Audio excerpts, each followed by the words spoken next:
is the founder and CEO of Infinite Branches, and also the founder of a not-for-profit organization called IAWA, International Aerospace Women's Association. And thank you for being on campus today. It's really an honor to have you here. And thanks for being in for breakfast this morning in one of the classes. We've got a full day's program, so without further ado, the floor is yours.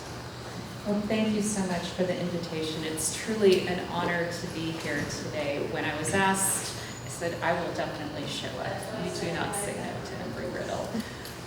I've been a member of the International Aerospace Women's Association since 2014, and I never really thought of it other than being an association, a professional association, until I was tapped on the shoulder at a Dassault Falcon event, and there were about 100 people attending, but there were only 5 women, and the tapping on my shoulder was a request to start something that was a little different. Iowa has predominantly focused on commercial as well as the cargo space. And to do something in business aviation where my heart rests, my experience lies, was really profound. So I helped with the organization of the 2018 General Aviation Forum that was held adjacent to an NBAA regional forum. And through the leadership I exhibited, I was asked to take a step onto the board of Iowa. It was really scary, quite frankly, because I didn't know what I was getting into, and there was a concern about how do I make this worthwhile for other people around me, especially when I have so many eyes on me globally. And what I found really wasn't so much an association, but a laboratory for leadership and leadership development. And because of that, I became more heavily involved in different aspects of Iowa. When I joined, we had 26 board members.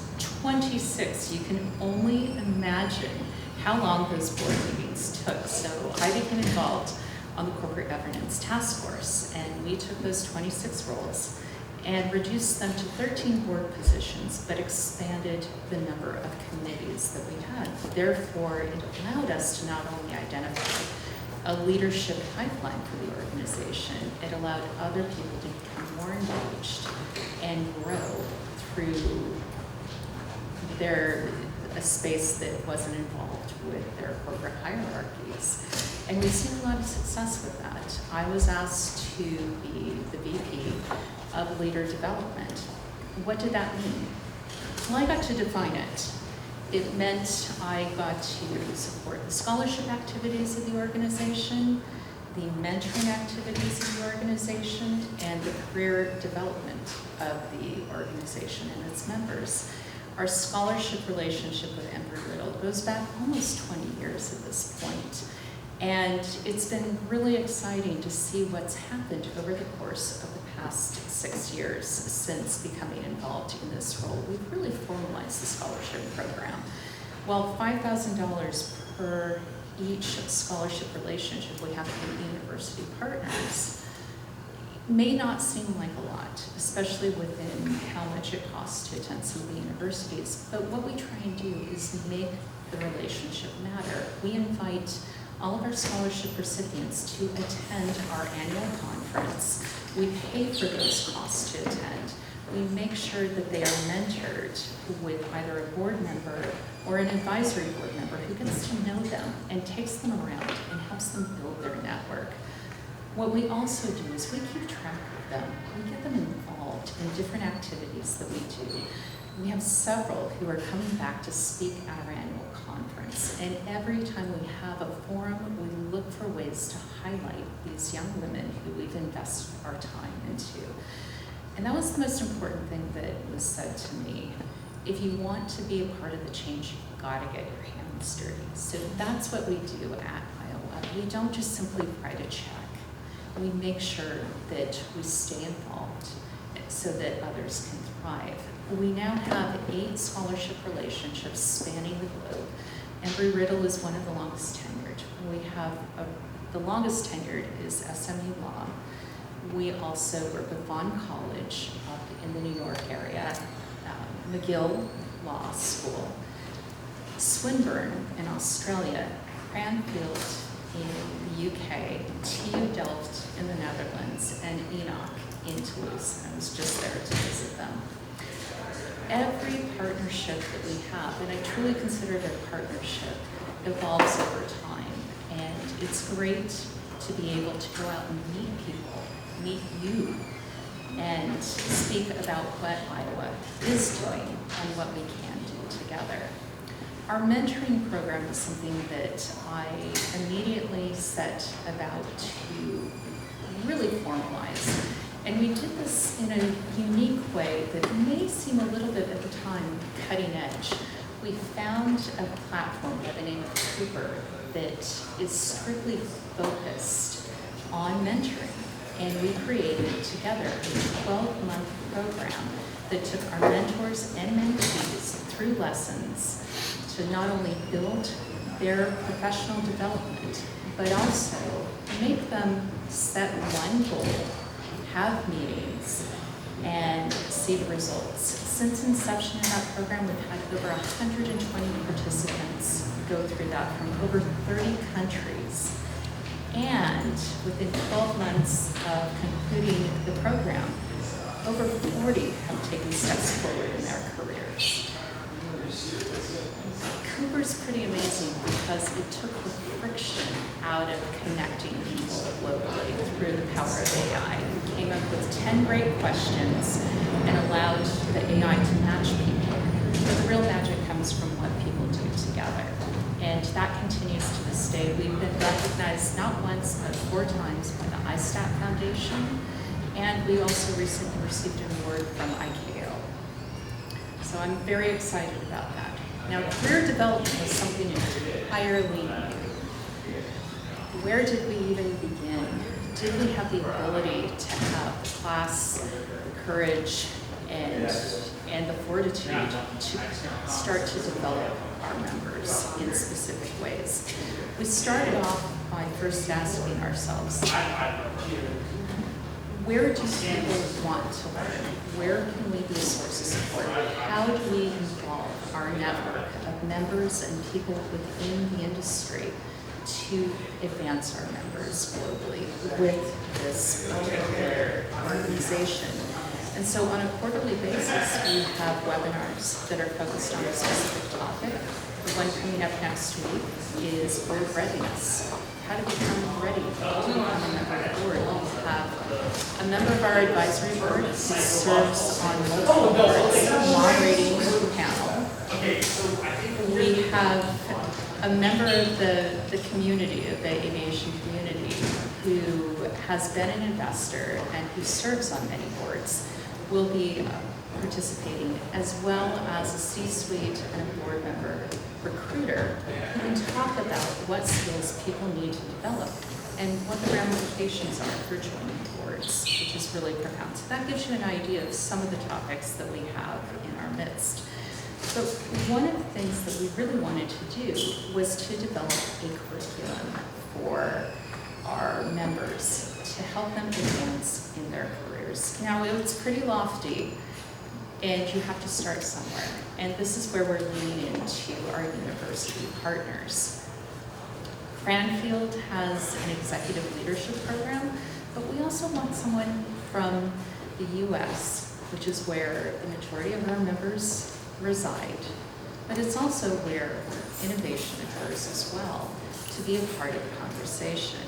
And I will say that what gets you to a certain point in your career may not get you to the leadership level you want to achieve. So we've outlined a couple of discussion points that we'd like to see in our program. And I'm asking for the assistance of members of the Embry-Riddle community to support us with coming up with curriculum to walk through this with us. Now, this was our proposed coursework. Initially, it was only going to be open to a handful of individuals, but good information that advances people is meant to be shared. And so what we've decided to do, we found a couple of executive career coaches to assist our members in making their initial assessment. Where are their strengths? Where do they need to grow if they want to take steps forward? And that's the first start of the journey.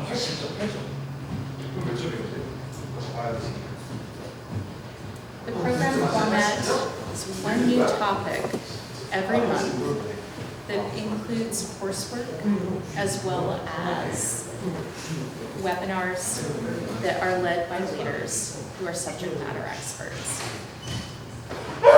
And here's the proposed coursework that we looked at. Now, quite frankly, a lot of these discussion points are not specific to women. And in fact, they are meant for both men and women who want to advance in their careers, such as strategy development, financial acumen, and operational management. One of the partners on this task force is a divisional CFO of AAR. And we were talking about financial acumen. It's not just about reading a P&L. Sometimes as a CFO, someone will come to you with an idea, and you have to assess, how does this make sense for the business? Is this aligned with our brand? And there's so much more that go into that decision-making process than numbers alone. And so this is the concept that we wanted to walk all of our participants through. Now, the big one, communications. I think all of us can attest, sometimes it's better to get it right than to be right. And what I mean by that is making sure that every person that needs to be a part of that decision-making is aligned, that you define what success should be, and you work on that together, and everyone contributes to the end result. Public speaking. It's not always easy for a lot of people, but if you want to be a leader, you need to. Internal and external communication. That goes back to how do you handle friction in order to get the desired output. Stakeholder management and investor relations. That's working for larger organizations and how you communicate the value of the most important asset that your company has, your brand. And leadership coaching and mentoring. When you can, you give back. And quite frankly, I value and I chart the success of my mentees. Because to me, that's what success is. I'm not a good mentor unless my mentees are thriving. Effective leadership, decision-making, and change management. What are those? That sounds stressful and scary. It can be, but this goes into how you build teams and the safe spaces you give for them. And impacting the organization. Now, this is where it becomes really exciting. And this is where both men and women have a role to play in developing the coursework. Power in politics, how to be heard at the table, and internal and external networking. Whatever you do, how do you value your contributions, not only to your organization, but also to the industry? I'll pause there. Does anybody have any questions? Yes, sir. One of the topics that is relevant to modern day is AI, and there is no discussion on AI or understanding of new data analytics. You're talking about specific skills, and that can be infused throughout this. It shouldn't be a single topic. What we're talking about is core coursework that's meant to advance leadership. We were talking about this earlier, critical thinking. So all of this should infuse critical thinking throughout it, and definitely a discussion of AI. Any other questions? I see a couple of smiles. I see a couple of guys sitting in the back looking at me.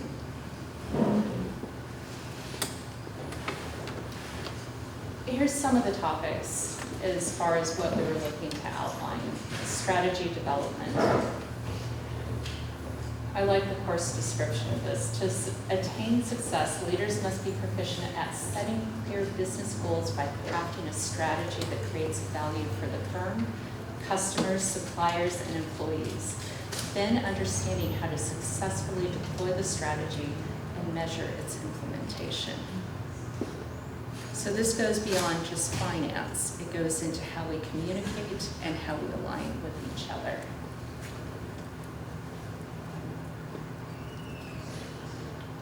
Financial acumen.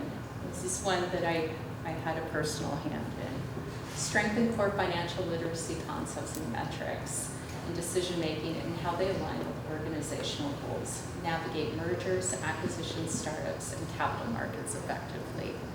I think that that's something that I've always seen we need to talk about further. It's not just understanding what those acronyms are. It's how do they align with the values and the strategy of the organization. And sometimes you just do not merge. You do not acquire another company.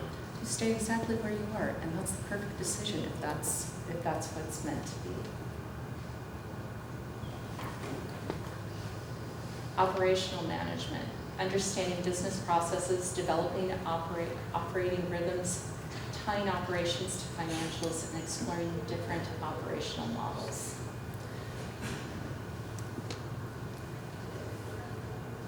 As you can imagine, the numbers are the output. The operations are the journey. Without both of them together, you can't tell the story effectively, and you can't adjust in the future. Public speaking.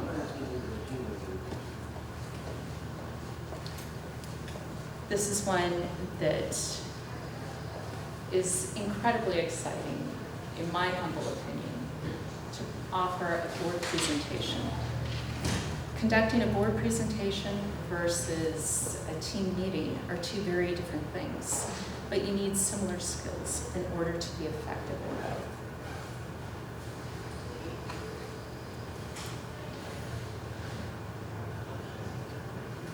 Internal and external communication, understanding how and when to use internal and external communications. This is where we're focusing in on social media and understanding use of frequency, formality, method, objective, and measured success. Stakeholder management and investor relations.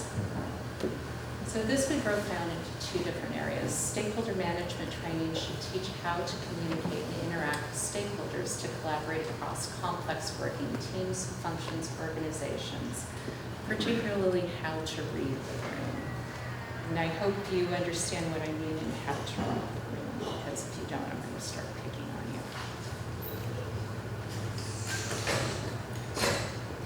Sometimes, when things aren't necessarily generating the feedback you want, you do have to pivot. Investor relations training should teach how to manage relationships and communicate between a company and its shareholders, potential investors, and other third parties. All of this goes back to how do you become aligned? What is it that the other person needs?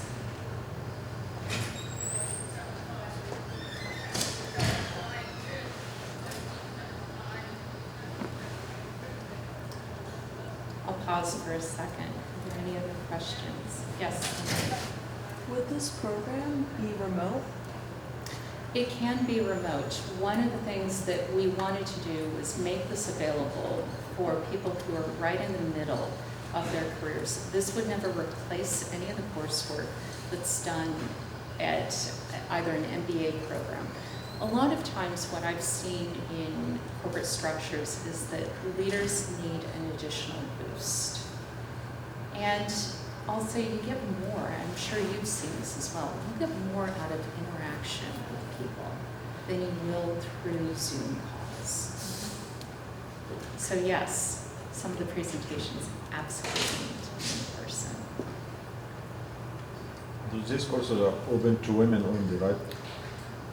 So initially, this was going to be Iowa alone, but what we realized was that there is a need globally. Yes. This is why we want to partner with universities throughout the globe to make this accessible. What we'd like to do is put an Iowa branding on it to say this is Iowa approved. And since Iowa does have members who are men, this makes it joint as far as non-gender specific. And that's really important.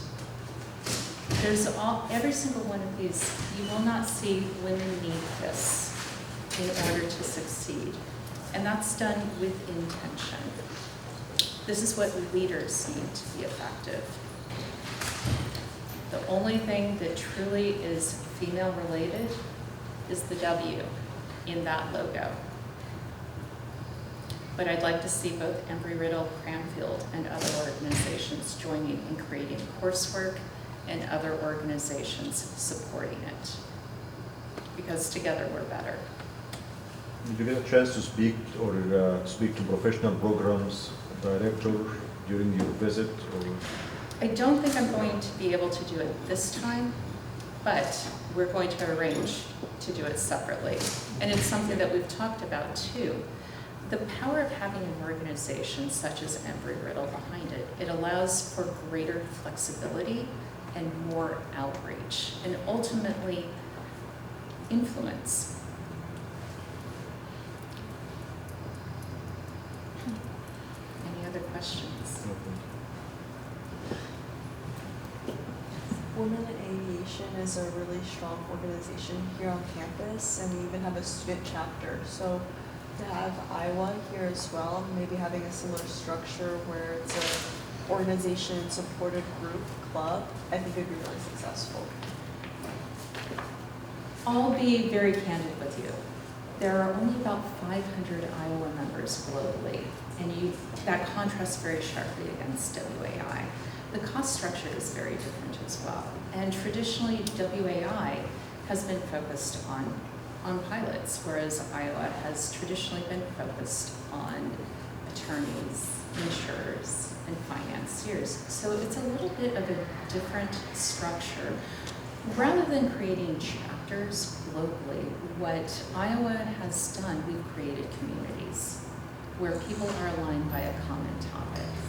And one of our past scholarship recipients, who is a full member and should be speaking at our annual conference in a matter of weeks, is forming one for Embry-Riddle, a community, and facilitating all the interaction that goes with being part of the community.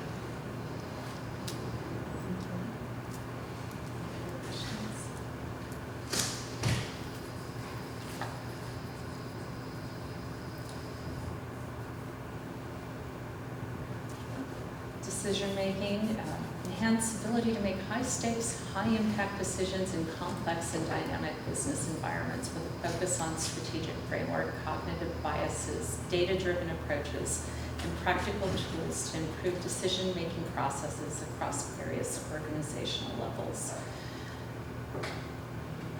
That's a lot to bite off in a single month. However, breaking it down to understand the factors that influence decision-making and applying frameworks to complex strategic challenges is doable. And that can be very impactful, no matter where you go, no matter what you do, even if you leave the aviation industry.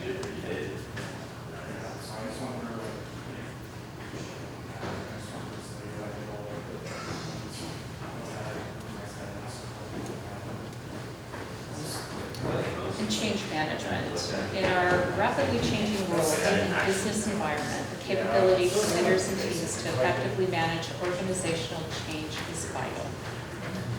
This course provides a conceptual foundation on how to effectively manage through change with a focus on assessment, design, implementation, and sustaining the change. This becomes really important. We're all going through change. Much like the AI you talked about earlier, this is really important. How do you implement significant and meaningful changes? How do you get the buy-in from people? And how do you align to make sure that it's successful? Not just initially, but also ongoing. How to be heard at the table. This one is one that is particularly important for women. How to be heard at the table. How to amplify your voice and influence in leadership roles. And how to develop confidence, being comfortable with conflict, and preparing to defend your position. We talked about this earlier. There's a lot of women who have a hard time saying no to things. There are times where you say no and times where you say yes. And being confident in that decision-making capabilities and making sure people are aligned with you allows you to be heard at the table. Power in politics. For those of you who have not yet worked in business in a corporate environment, this is essential. You can be the smartest person in the room, always, but if you haven't done your homework, walking into that room, you'll never be heard. So it's doing your research up front and how to identify and get people on your side so that you can make decisions that affect the organization effectively. One of my favorites, internal and external networking. Why are networks important, career opportunities, how to develop your team and anticipate change in the organization, plus further advance your intelligence on the industry. So this is really important. I feel like you always need to be networking, both up, down, and to each of your sides, because you never know the person who you're mentoring could be your boss at some point in the future. And it's always important to either become a mentor or be a mentee. And I gained so much by being reverse mentored.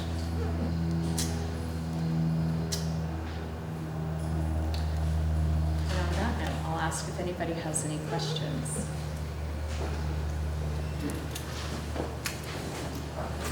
On the power and politics slide, I saw one of the bullet points was losing your power and then managing, I believe it was your story of power or your reputation.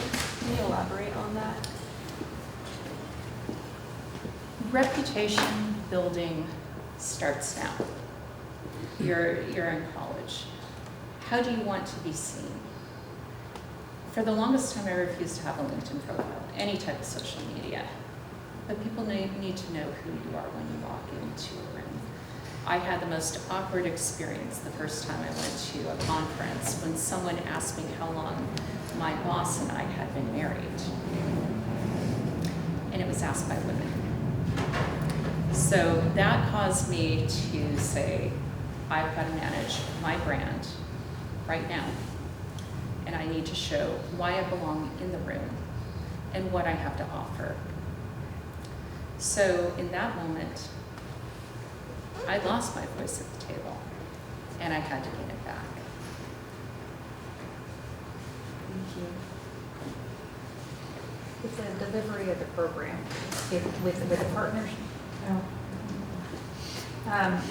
so with the delivery of the program, if it's, do they come to, say we have a group of individuals that want to partake in it here in Embry-Riddle, would those subject matter experts come here, or would the participants need to go to a centralized location? I think we can be absolutely flexible on that. I mean, ultimately, we want to be aligned with organizations that want to see others succeed. And so having in-person meetings is essential to this being successful. I think ultimately, at the end of the day, you're in education. One of the metrics you look at is how successful people are when they leave your program, not just a year later, but also 5, 10, 15, and 20 years later. What careers have they built? We want this to be a part of that metric. Is there any thought about making this a certification or Absolutely. a certificate opportunity? Absolutely. That's, like I said, we have financiers, we have attorneys. They're all looking for professional certification and some type of accreditation. A small organization such as Iowa can't do that alone. Just to clarify, is that program already running or is it a proposal that you are voting? Because I see some of the speakers are ready to be determined, some of the speakers are already decided. It's a work in progress. So you haven't offered it yet? We have not offered it yet. Cranfield has come back with several pieces of work that they are contributing to this. There's also another organization called Inside Out that is also working on this. And Inside Out is specifically focused on women, but we want to make it applicable to both men and women. This industry can only gain from having better leaders. Because also I see those are general, doesn't have to be for aerospace and aviation industry, like any sister industries or brother industries can join as well, you know, like this is like something general pretty much. Absolutely. Okay. But we have 8 university partners. Why not highlight the great work that they're doing and the brilliance of their faculty?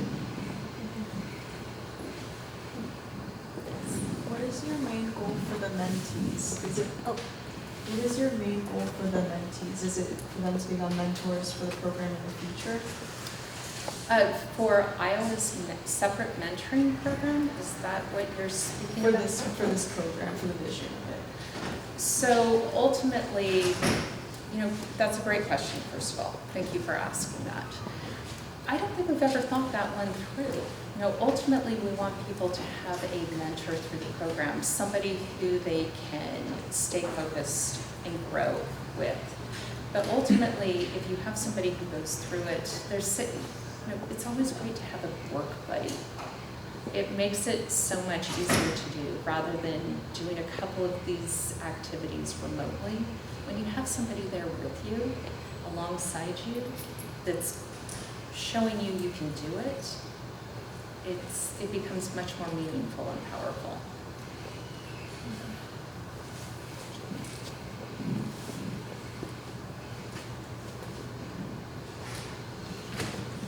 More questions, last question. Yeah, sure. We have that.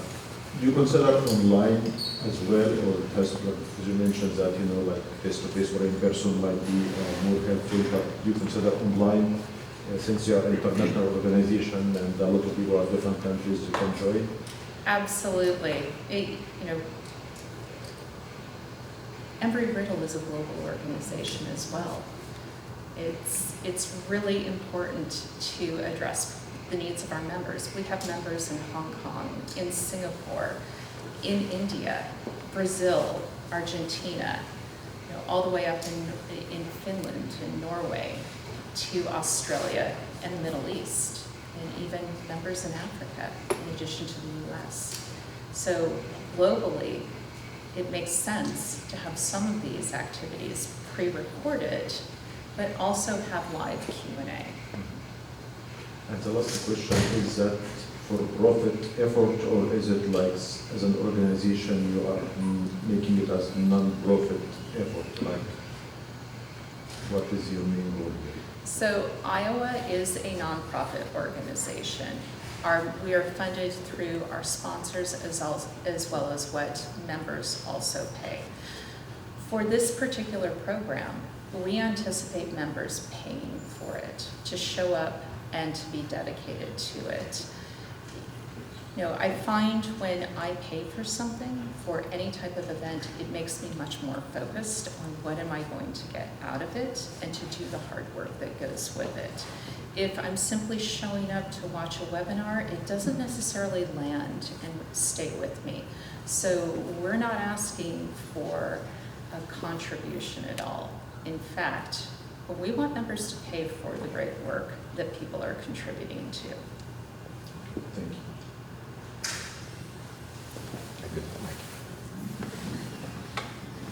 What type of partnership are you looking with Embry-Riddle? Is it courses development?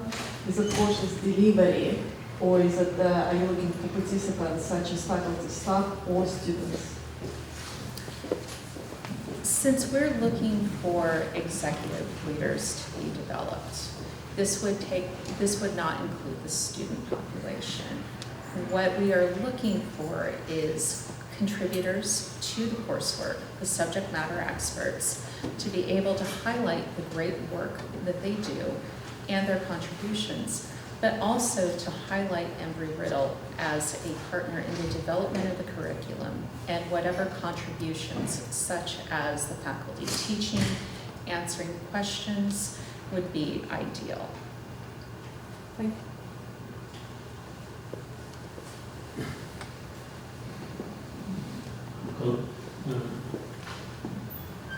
For your presentation and about this program, I think that is just a 1 year very intense MBA program is similar like this. But for the learning and the practice, I just focus how to practice for this what they learned. Do you have the more opportunity or chance to do like the consulting or case study or some project have the more chance to what they learned and they can immediately to use in some reality case.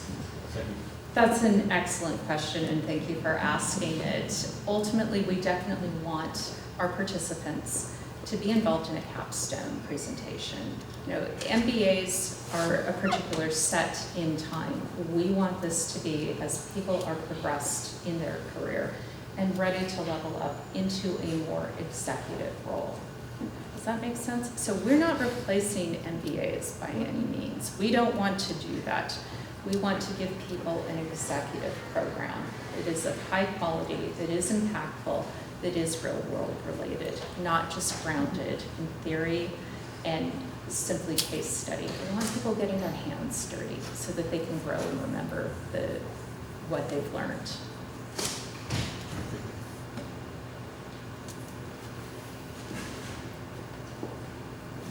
Any more questions? Right, well, I think it's time for lunch. Thank you very much. I think a round of applause is appropriate. I